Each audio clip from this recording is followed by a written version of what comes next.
Энэ мэдээний хачирхалтай Скокман одоо хэрэг төхрөнийг буруутгаж байгаа явдал юм. Зөвлөлийн гишүүд цааш нь зүүн зөвлөө явах ёстой байсан. Хунтайж басан ягаад өмнөд архипелаг талцсан тухайн асуудал гарч ирснийг хэлжлээ. Гэсэн хэдий ч зөвлөл бас нэг тэнд байж хааны таалал байсан гэж хэлээд энэ асуултыг хаажээ. Одоо Сканегийн эрчнэр хүлэг онгоц шатаасан хэрэгт бодит нөхөн төлбөр болон альбом өсний уучлаж буйхыг шаардж байна. Хэрв тэд нөхөн төлбөрөө авахгүй бол үр дагавар харах болно гээ. Зөвлөлийн ойлгож байгаагаар нөхөн төлбөр уучлал буйх тухайн ярианд дан ихлүүлж шалтдаг мэт санагдаж байна. Юуны өмнө зөвлөл Сканы хэлээд байгаа зүйл үнэн эсхийг нэгтлэхийг хүсэж байна. Хоёрдугаарт үнэн байсан ч хөгрийн тэдний шаардлагыг биелүүлэх ямар ч шалтгаан байхгүй. Кайлтайн зайлшгүй гэдгийг аль хэдийн таамагсан бололтой. Тэрээр зөвлөлийн гишүүдтэй бэлтгэж базаач хвшиг хатуу анхааруулав. Мэдээж зөвлөлийн гишүүд гамшиг нүүрсэх гэж байгаад баяртай биш байгаач. Кайл тэдэнд 5 үндэсний холбоотой талбаас өөр сонголт байхгүй гэж үзэж байна. Кайлрэ Кракен хөтөж хүндэтгдэг байсан. Хэрэг тусдууж ялхан тал талдах ёстой гэсэн өвөг дээдсийн үзлийг баримтлахыг хүсэж байна. Зөвлөлийн гишүүдийн нэг нь хөгрөний хөгжил цэцэрлэгтийг хангахын тулд дайнаас ямар ч үнээр хамаагүй зайлсхийх шаардаж эсэргүүцэв. Кайлтайн зайлшгүй гэдгийг тэдэнд тань санаалав. Эцсийн эцэст тэднийг харж буй бурхад энэ тагуу нөхцөж байдлыг хүсэж яаж жирийн мөнх бас хүмүүс тэдний хүслийг эсэргүүцэх аргагүй юм. Дараа нь манай залуу Кайлтайн зарч буй шууд дамжуулалтыг үзэж байгаа хэсэг рүү шийджээ. Тэрээр өөрийн сойж иргэншлийн одоогийн хүчний түвшнийг эртний рамтай бараг дүүцэх үзэн гэж дүгнэв. Язгууртнууд өөрсдийгөө цэрэг гэж үздэг бөгөөд энэ нь дан гарахад тал төөрөх хүлээдэг гэсэн үг юм. Сургуульд болон таныг төхөөрөмжийн чанар нь бачгаацсан байдаг. Тэд хогрооны үндсэн ярим болж нийслэл болон хиш хязгаарыг хамгаалах төлгөөр бахан болдог.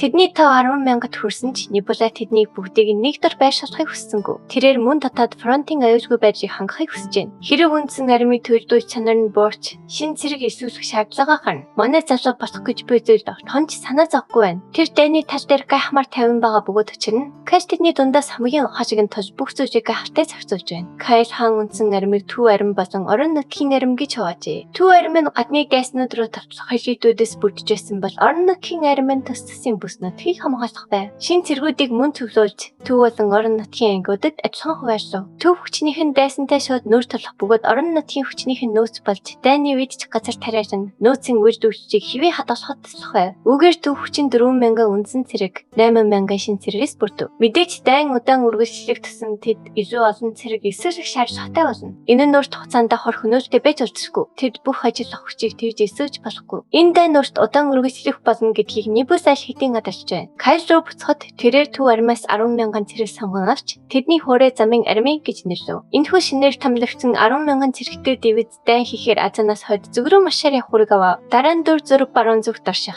Хинээч мэдхгүй ас хагийн нэгэн газар чилж бөгөөд тэнд Wisdom болон Жанр хувийн уулзалт хийж. Жанинд Wisdom-ыг холбооны уулзалтын үеэр хуурамч итгэл үнэмшил гаргаж эрхтэн жазм гэдэгтээ бүрэн итгэвчтэй байгаа мэт жүжигчнийг нэчиж гин. Кристэд бодит байдал үүнээс тис өөр гэдгийг тодорхой мэдж байгаа. Үнэн хэрэгтээ тэр ялах бодит магадлалыг тодорхойлж чадахгүй байгаа мэ. Холбоо тооны хувьд даваа байсан чанчгүй өнгөрч болохгүй сул талууд тэдэнд бий. Wisdom ч бас ийм гутрангийг сонсогдохыг хүсэхгүй байна. Тэр бусдын ажил ёстой үзэж байна. Хэрэг тэд бүх хүчээ дайчилсан чарагдууч тгээж болог. Зайлшгүй гарах үр дүнгийн төлөөс сэтгэлээр унаж цаг хугацаа алдах шаардлага байхгүй. Жинэнч бас үүнтэй ажил бодолтой байгаа бөгөөд Нибусыг үзэнгээд хасар их үзэн ядалтан түүнд энэ ТV-г эзлүүлэх дургүйг нь бүр чи хүргэж байна. Жим мөн нэгэн сонирхолтой мэдээж суулцав. Холбоо дотор таринаас байж болтошгүй. Төс хэрэг буруугаар эргэж бэлэн бай хариу арга хэмжээ аваарай гэж тэр санаж болгож байна. Эцэст нь Нибусыг бусдаас ялгаж буй нэг зүйл байгаа нь түүний элчим. Холбоо хичнээн сайн бэлдсэн ч яшилт төсөөлж яригдсан эцсийн дүндээ элчин үйл ажиллагаанаас шалтгаална. Мэргэн ухаан өөрт нь элч болгон хуурхаж чадах нэгэн оршихуй аль хэдийн байгаа гэж мэдэгдэв. Тэрээр элч бүтээхэд шаардлагатай нөхцлүүдээс ч мэдж байгаа юм. Тэрхүү орших нь 21-р түвшнээс дээш байх ёстой. Түүний тухай домогаар түүний дунд өргөн тавсан бөгөөд хүндлэгдсэн байх ёстой. Эцэст нь тэрээр өөрийн бурханд чин сэтгэлээсээ итгэдэг байх шаардлагатай. Мэргэн ухаан шаардлагуудыг хэдийн мэддэг тул жан сэтгэл амарчээ. Тэр ямар ч зүйл тайлбарлах шаардлагагүй болов. Мэргэн ухаан өөрийн нэгч болохоор төлөвлөж буй оршихоо айлчилсан нь Симоны одоогийн хаан Тэрмальтны 21 төв. Ийн байж осор химэх моццид орсон трол байв. Энэ хааны талаар товч дуртахад юм байна. Тэрээр хааны эрх мэдрээ бэхжүүлэхийн тулд нэгдүгээр болон гуравдугаар хүүгээ амьдаар нь шатааж цэвэр хэрцгий хүн гихнэр зөвлөжээ. Мэргэн ухаанд хааны энэ хэрцгийхийг зөксөх бодол байсангүй. Эцсийн эцэст тэрээр айдас. Хэрцгийлээс хоёр нь бусдыг удирдахад хамгийн хэлбэр болгодог хүчин зүйл гэж үздэг. Өөрийн бурханлаг чанараа ашиглан мэргэн ухаан үнийг үр дүнтэй бөгөөд оновчтой стратеги болгон бүрэн ашиглахаар төлөвлөжээ. Тэрээр ганцхан хэрцгийлэл улс орныг хүчрэхийг болгож чадахгүй гэдгийг хүлээн зөвшөөрсөн юм. Үүний амьд Батлхан ТV-ийн хамгийн хүчрэх ус болох Украин бөгөөд тэд ийм арахад найдаагүй юм. Гэрч мэргэн ухааны нүдээр бол түүнд өмнө нь төтөвдөж байсан сарын ганц зүйл бол хэрцгийлэл байв. Энэ удаад тэр тэрээр үнийг өөрт ашигтайгаар ашиглахаас эргэлзэхгүй. Небула юу төлөвлөж байгааг бүрэн ойлгохгүй байхад тул мэрэгэн ухаан өөрийн стратегийг аль болох хурц үр дүнтэй байхыг хүсэж байна. Дайн нэртж байхад тул мэрэгэн ухаан өөрөө өдөрт чадах дайны машиныг бүтээж Сейгийн хэрцгий ханыг орлуулахар төлөвлөж байна. Энэхүү сүрсэн тоглоомын ертөнцийн царын ганц хэцүү хэсэг баатруудын хувийн зан чанар өөрийгөө ухамсарлах чадвар хүчтэй. Түр тэднийг өдөрт хүнд диктаршин. Гэвч одоо мэрэгэн ухаан тэднийг өдөрт харах замыг олжээ. Энэ бол хэрцгийлэл юм. Түүний одоо өдөртхийг хүсэж буй орших нь хааны хорон нэгдэх үү? Улаан арьстай мотонтроос босох шиг юм байж асар юм. Татвар имээс төрсөн шидинг улаан арьстай байснаас нь олж ордноос хөөжээ. Гэвч хүч чадвар,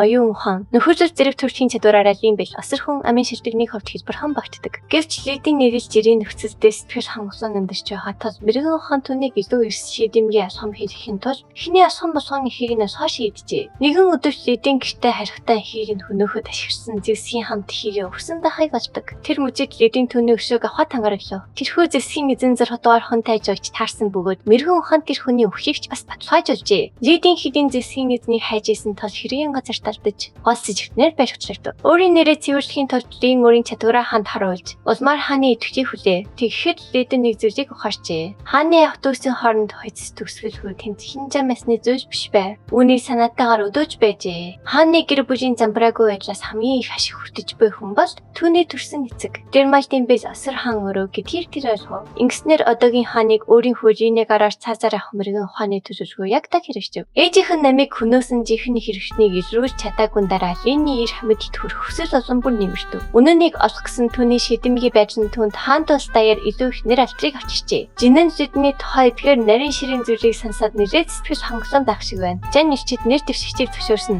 Тол мэрэгэн ухаан тэдний ирээдүйн нэрчид эцсийн сарилтыг өгөх цаг болсон гэж шийджээ. Үүний дараа дүр зураг Мөнхийн баяр руу шилжиж харахнууд зарбч байгаа харагдана. Тэд бүгд газар доор хасаж том хонгол руу харан зогсож байна. Энэ хооронд Лид болон Бэл осор тэрхүү агуун ягдоор тас харахад хүрээлэгдэн. Ариун мөнгөл ясвард орцож байв. Өөр улсын хүн тайжиг энэ дүрж авчигсан нь түүнд хачирхалтай санагдсан бөгөөд ийм хачин зан үйлд орцуулахыг хүссэн. Бүрч хачирхалтай байлаа. Энэ бол хонгол руу орохоос өмнө чиг баримжаа алдагдуулдаг өрмөц өсийг идэхстэй хачин зан үйл юм. Үүний дараа оролцогч гадаргуу руу гарах замыг ухаж харах ёстой. Ли яг одоо үүнийг хийж байна. Гэрээр энэ зан үйлд орцох дургүй байсан ч дээд тавигч өөрөө хүссэн тул татхасдах боломж байсангүй. Гэхдээ энэ түүний хувьд бүтчихгүй даалгавар биш байв. Тэрээр дээшээ хасаар байх бөгөөд амсхийн тулд богино хугацаанд амарна. Маш их ядарсан тул тэрээр өөр тухаж байгаа мэт санагдана. Тэгэхэд тэрээр чи баримжаагаа алдаа зогсохгүй. Хэр их хугацаа өнгөрснийг ч мэдэх боломжгүй болсноо харав. Тэр ухаж эхэлснээс хойш хэдэн цаг эсвэл хэдэн өдөр өнгөрснийг ч хийж мэдэхгүй байлаа. Түүнд байгаа царын ганц зүйл бочтыг баримжаа алдагдуулдаг ус байв. Гэхдээ энэ зээтүг өргөжлүүлэн ашиглахын тулд тэр үнийг идэх ёстой байв. Гараа толгой дээрээ өргөн гараасаа шараа унахад шараа дашаа унаж байгаагаас тэрээр зөвхөн зэгцэгсэж байгаагаас хэмжиж чадна. Үүнийг санаж тэрээр нэг чиглэж тасралтгүй усаар байв. Тэр чиглэлээ шалгахаар дахин зогсож харамсалтай. Энэ удаад шараа яар нүүрэн дээр нь унаж тэр автхонч дээшээ явахгүй байгаагаа ухаарав. Түүнийг өргөжлүүлэн хотсон унаж буй шарааны чиглэл өрсөлдөж байв. Нэг мэтгэд тэрээр шараа хашаа унаж байгааг ч ойлгохоо болов. Чиглэл нь өргөж өөрчлөгдөнө. Тэгэхэд тэр өөрийн мэдрхүйд огт итгэж болохгүй ухаарчээ. Тэр зогсож байгаа эсвэл хэвтэж байгаа гэдгээ ч ялхаа байв. Түүний хийсэн бүх хичээл зүтгэд үр дүнгүй байж байгаа тул тэрээр чөлөө төсөв зориг байхын чухал хэсэгт ирэрцэж эхлэв. Учир нь алхам бүрэн түүнийг өөхөх гэж яах шиг санагдана. Гэвч гинт түүний бодолд нэгэн дуу хоолой хариулж Лидийн тэрхүү үл таних нэгний нэрийг асуув. Тэрхүү дуу хоолой өөрийгөө нэргүү гэж хэлв. Энэ нь мэрэгэн ухаан, Жан буюу Twisted Tie, Pluto гэсэн хоёр бурхны хамтын ажиллагаанаас төрсөн бүтээл ажээ. Энэхүү бүтээл нь Twisted Tie-гаас нэг хүчийг, Pluto-гээс хожид хормогийн эрчлэх хүчийг хүлээн авсан гэ. Тэрхүү дуу хоолой түүнийг ухаж харахад нь чиглүүлэхээр ирсэн гэдгийг хэллээ. Хэрв Лин түүний зааврыг дагавал тэр дараа чөлөөлөгдөх болно. Найдвар тасарсан Лин нууцлаг дуу хоолойг дагаж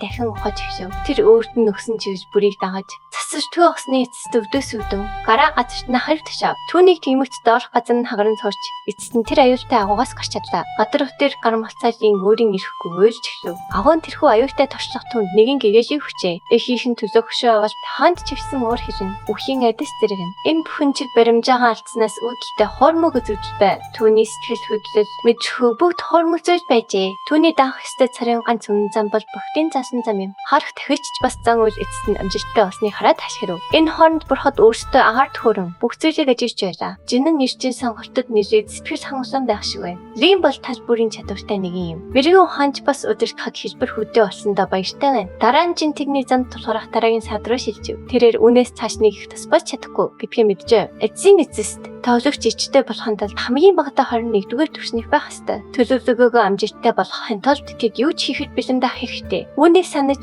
хоёр бурхан хоёулаа сонгосон бие махбоддоор жинэн дагаж төгчтайдаа болох гэж буй зүйлийг эсэргүүцэхгүй хайг тушаасан бол мэрэгэн ухаан шин хэд сая эхлүүлэхийг тушааж мутан трол харах хүмүүсийг устгаж эхлэв. Бүх цогцыг аваасны дараа мэрэгэн ухаан эцэст нь бурханлаг чанарын 21-р түвшинд хүрч лиденийг албан гэсээр өөрийн ирж болов. Жиндээ тавьчин бие дорсноор өөрийн төвшнээс асар их хэсгийг золиосон мэт боловч энэ нь үнцэнтэй байлаа. Мэрэгэн ухаан эцэст нь 21-р түвшинд хүрч элчтэй болж чадлаа. Гэвч Жиан яагаад Нибелэг ийм их үзэн ядаж, ийм их золиослол гаргахад бижимдаагаад мэрэгэн ухаан сонирхож эхлэв. Жинэн эхлээд ирэлцэж байснаа дараа нь зүүжсэн багтаа ажмаар тайлав. Тэр хувцастаараа дамжуулж Нибелэг бодит амьдрал дээр мэддэг гэж би харуулна. Манай залуугийн жихний нэр нь Часон бөгөөд өдөржин өрөөндөө төвчиж тоглоом тоглолтог ялах бичвэжээ. Түүнчлэн Нибелэг бол Жангийн үеэл ах юм. Шиндээ Жан тоглоом руу дуудагдсныг зүгээр нэг тохиолдол гэж бодсон. Гэвч шилдэг хоёр тоглогч нэг ертөнцид ирснийг хараад тэр өөрөөр бодож эхлэв. Энэ бүхэн тохиолдол эсвэл санамсаргүй хэрэг биш байлаа. Хин нэгэн тоглогчдыг зөрөөд сонгожээ. Энэ бүхэн эхлэхэд Ашадын гихчин хүн бүрд оролцох эсвэл бодит байж руу буцах сонгож тгсэн. Тэр үед 32 хүний дөрөв явахаар шийдсэн байна. Зүгээр нэг тоглоомын төлөө бодит байдлыг хин дуртай яа гэхийг төсөөлдөө. Энэ нь үүнийг тайлбарна. Үлдэхээр сонгосон хүмүүс бол хэвийн бус хүмүүс юм. 32-оос 27 хүн үлдсэн нь хэвийн бус хүмүүсийн харьцаа өндөр байгааг тодорхой харуулж байна. Үүнийг Wisdom хүртэл аль хэдийн ухаарсан байв. Энэ бүхнийг зохион байгуулсан хүмүүс зөвхөн өөрсдөө хүсэж орцсон хүмүүсийг сонгохоор төлөвлөсөн байж. Нибуса энэ тоглоомд дандаж тэргээр хүчтийн самбарыг өргөж тэргүүлдэг байсан тус оролцсон тодорхой байв. Хэрв тэр нэгдвэл түүнийг хинч буулгаж авч чадахгүй бөгөөд тэргүүн байрыг амархан эзэх гэсэн үг. Яг үүний улмаас чин Нибусгийн тоглолтыг сүтгэхээр нэгдсэн байна. Гол ажилтаа эргэж орвол Жан Нибусгийн тусаар мэдэх бүхнийг хэлэхээр сайн дураараа гарч ирнэ. Хэрв тэд Нибусгийн сул талыг ашиглаж чадвал эцэст нь давуу талуулж авч магадгүй юм. Үүний дараа дүр зэрэг холбооны гишүүд хоролдож бүх хэсвэлөө шилжиж байна. Крампус Сикманы хаан салгидсан тухай дөнгөж сайн мэдэв. Түүний анхаарчийг татсан зүйл бол хүн хаан ширээг авахын тулд төрсөн эцгээ хөнөөс нь явдал байлаа. Тэрээр энэ нь зүгээр байж болох зүйл эсхийг үнэхээр мэдхийг хүснэ. Wisdom түнд энэ нь төлөвлөгөөний нэг хэсэг байсан гэж итгүүлнэ. Тэднийг үлдсэнийг нь тайлбарлах гэж байх үед Жон нэг зүйлийг өөртөө нууцаар үлдээхээр шийдэв. Яг тэр төлөвлөгөөний улмаас түүний бурханлаг чанарын түвшин буурч одоогоор 8 дугаар түвшинд байна. Хэрв тэр үнийг осны өмнө ичиж бол мэдээж Нибусад хүрэхэд удахгүй байх байлаа. Гэсэн ч тэрээр түвшин буурахад хүргэсэн сонголттой харамсгүй байна. Төлөвлөгч аж явах нь хэдэн түвшин албахаас хамаагүй илүү үнцэнтэй юм. Эцсийн эцэс төлөвлөгчд бол Паришид World-ийн тоглолтын гол цөм нь бишээ. Одоохондоо Элдэнбул асур нь Рок шиг алдартай биш ч цаг хугацааны явцад түүний нэр хүндийг өсгөж чадна. Биеэдсэн тоглогчдыг тооцохгүй бол Рикрак бол хэд хэдэн бүтээлийг устгах чадвартай анхны төлөвлөгч юм. Дайн албан ёсоор эхлэхээс өмнө тэр Женийг Рокта тэнцээ өрсөлдөх хэмжээнд хүртэл өсгөх хэрэгтэй. Хурал дээр Wisdom Krampus-аас Нибустай хамгийн түрүүнд нүүр тулж байгаа тул фронтын шугамд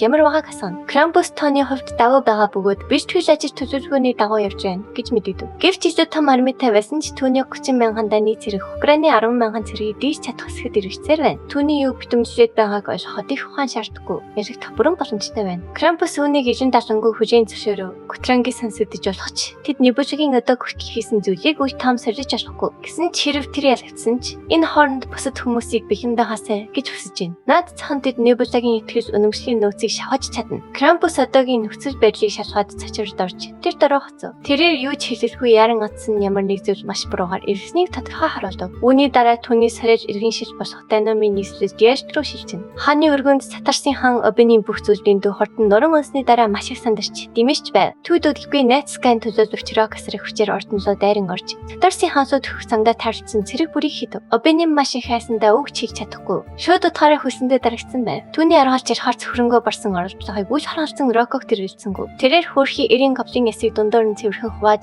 түүнд хурдан бөгөөд өвтлөхгүй өвлийг өг. Энэ хооронд Нибула бахан хүчин чармайлтаар араас нь ялалт дагуулж цагийг хавтаа өнгөрөөж байлаа. Нибула яагаад төлөөлөгчөөр дайсны цайз дотор байрлал хэрстэл гаргасныг илдэр чимээгүй ажиглаж гайхаж байв. Эцсийн эцэс тэр төлөөлөгч бол түүний хүзэр бөгөөд үүнийг бодлогогүй ашиглах нь хүч хүргэж болцсохгүй юм. Гэвч Нибулад бие барих шалтгаан байсангүй. Төлөөлөгчд бол хапалж эсгэдэг сайн чанарын дарс биш үү дээ. Элдэр түүнд үүнтэй холбоотой аюулыг сануулна. Krampus харш хандлаггүй өнөөдрийн хоролцооснаас байж чадгүй өнгөрсөв. Нибула энэ том мөрий байсны хүлээн зөвшөөрсөн ч Рондагийн зөвлөхөөний ачаар ялалт дагуулж чаджээ. Krampus хуралцсахгүй эсвэл хурал эрт дуусах магадлал үргэлжсэн. Гэрч мөрийн маш том ашиг авчирсан бөгөөд тэрээр хамаагүй илүү үн цэнтэй зүйлийг олж авав. Үнэн дээр тэр энэ алхамаас хэд хэдэн зүйл хоцсон ч хамгийн гол нь Европсын тоглолт хийх чадвартай гэсэн сэтгэл өвдөөс нь өөрөө том ялалт юм. Паришид World-д ерөнхийдөө тоглолтын хоёр загвар байдаг. Эхнийх нь өндөр эрсдэл, өндөр ашиг, хоёр дахь нь бага эрсдэл дэс бага ашиг юм. Ер нь хүмүүс бага эрсдэлтэй, бага ашигтай замыг илүү аюулгүй. Тиймээс илүү ашигтай гэж үздэг. Гэвч энэ нь үнэндээ тийм биш. Өндөр эрсдэлтэй, өндөр ашигтай тоглолтын загвар нь илүү дээр юм. Яагаад гэвэл аюулгүй тоглолтуудыг өрчлөн хамгаалах боломжтой бөгөөд хариу зохиож төхөд хялбар байдаг.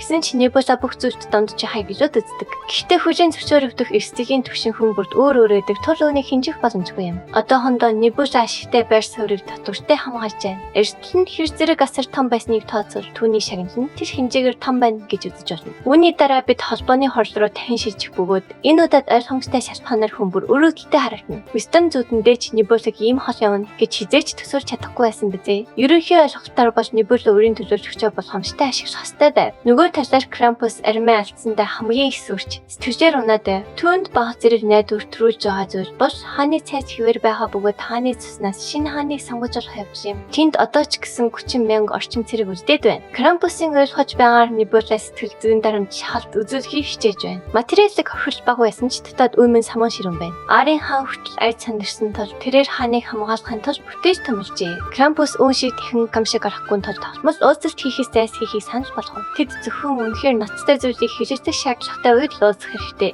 Стам үүнийг зөвшөөрсөн ч Ронда үнд сэтгэл дундар байгаа нь л дээ. Тэрээр дотроо уулзалт цөөхөн холбооны ив нэгдлийг солиулна гэж хамгийн муугар имэж байлаа. Олон удаа уулзалт хийжсэн гол шалтгаан хүмүүрийг ойлгож холбоог бат бүх байлгах явдаж байв. Гэвч одоо уулзалтууд цөөрснөөр аажмаар холдож эцэст нь хуваагдах бодит эрсдэл толгорч байна. Гэсэн ч эцсийн эцэст Ронда үнийг илүү дээр байж магадгүй гэж үзв. Харилцаа багасхан санаа зовох стресс багасна гэсэн үг юм. Бид дахин Даниж руу шилжих бөгөөд тэд хүчээ цуглуулж байв. Данижийн генерал Үбэм дасан дайсны одоогийн нөхцөл байдлын талаар авсан. Гар хүч болгоч нь дайсны бүх 10,000 цэрэг колын урсгал дагуу дэсийг хөжиж байгаа бөгөөд хамгийн эрттэй 2 хоног, хамгийн оройдоо 3 хоногийн дараа ирнэ гэж мэддэв. Дайсан холбоог нэгээр нь дарахыг хичээж байгаа тул тэднийг зүгээр оршихгүй. Данижийг ялахын тулд дайсан хавцал руу орох хэрэгтэй болно. Данижийн хүчин хоконы хүчнийг хавцал дотроос хааж, зүүн болон баруун талаас нь зэрэг давтална. Одоо толгорч буй асууж бол дайсны командлагчийг хинбэ гэдэг юм. Хинт чамар нэгэн сэжүүр байхгүй болтой өрөөнд нам гүн байдал тогтов. Үүний дараа генерал талстанд ялтыг шийддэг. Царийн ганц зүйл бол тоо болон хангамж гэж мэдэгдээд хоршиг тарав. Түүнчлэн тэдний бурхан тэднийг харж байгаа тул ялт нь тодорхой юм. Эсвэл наадхан генералдод альбан тушаалтнуудаа үүнд итгэхээсэй гэж хүсэж байна. Өөр цагаар 3 хоногийн дараа 2 хүчин мөргөлдөх гэж явах үед басан толстанд гүнзгий орохоос өмнө дайсны талаар мэдэх ёстой зүйл байгаа эсхийг хасаасан. Түүний туслах нь харж үзэх шаардлагатай онцгой зүйл байхгүй гэж үзэж байна. Үүнд итгэвчтэй болсон амралтын хугацаа дуусмах зурагч ташхад бэлэн болов. Таслах нь тэдний эрсдэлтийн тавьж тэдэнтэй хараахан холбогдоогүй байгаа командлагчид сануулна. Тэд давталхаасаа өмнө Найтскай хүсэл зориг ихийг хүлээх хэрэгтэй. Гэвч басан зүгээр суугаад Найтскайд бүх зүйлийг даатгахад бэлэн биш байв. Тэрээр санаа зовсон таслахтаа зөвхөн нөхцөж байж ашигтай болсон үед л таших болно гэж итгүүлв. Энэ бол яг Найтскай хүсэж буй зүйл бөгөөд тэрээр өөрийн хүмүүсийн нөхцөл байдлыг дүгнж бие даан ажиллахыг хүсдэг. Дайснууд Украиныг аюулын дараа амарна гэж таамаглах тул тэд бас санар сэрэмжээ алдах болно. Энэ нь Украины хувьд цохилдох